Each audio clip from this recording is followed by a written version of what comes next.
Let's have a look at example 2. It's the extended book, chapter 14.1, pages 285, 286. Solve the inequality minus 2x squared plus 4x is less than x squared minus x minus 6. Okay, it's the same as example 1, except this time we have a quadratic on both sides. Two methods.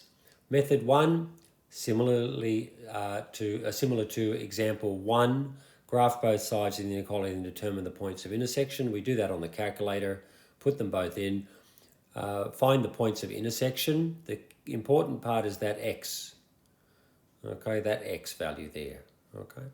And so they've actually done that for us. We've got the intersection there as minus 0.808. And now have a look at the coloured graphs. Remember, this one here is the red one. Okay, that's the red one. And it's telling us that the blue one, which is this upside down parabola, it's the one with the minus a coefficient. It's upside down. The blue one has to be less, where the blue one is less than the red one.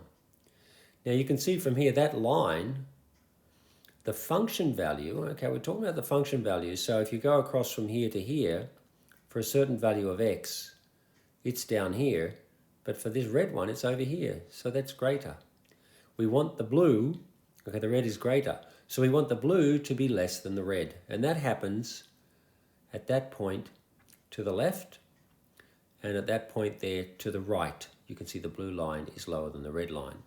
Now let's indicate that with some lines. All right, I've added some lines. Let's add a bit of color. So what we're saying is that in this case here, where x is less than minus 0.808, that is this region here.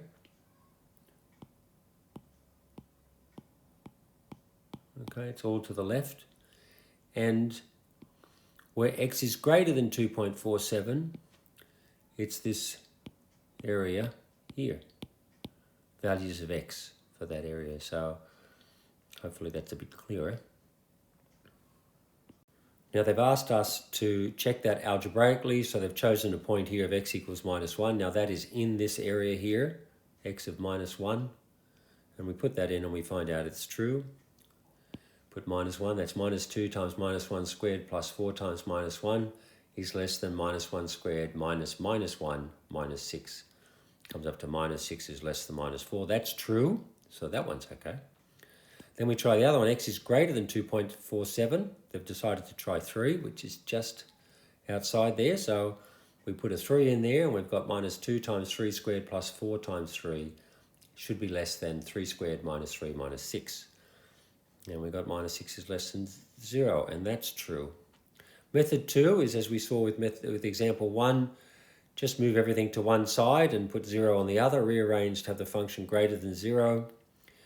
That means just have 0 on one side. In this case, greater than 0.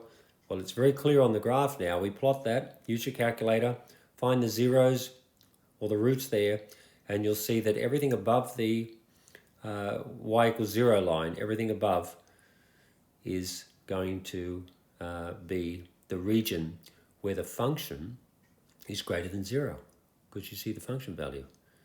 So at x equals 3 up here, the function value is up there.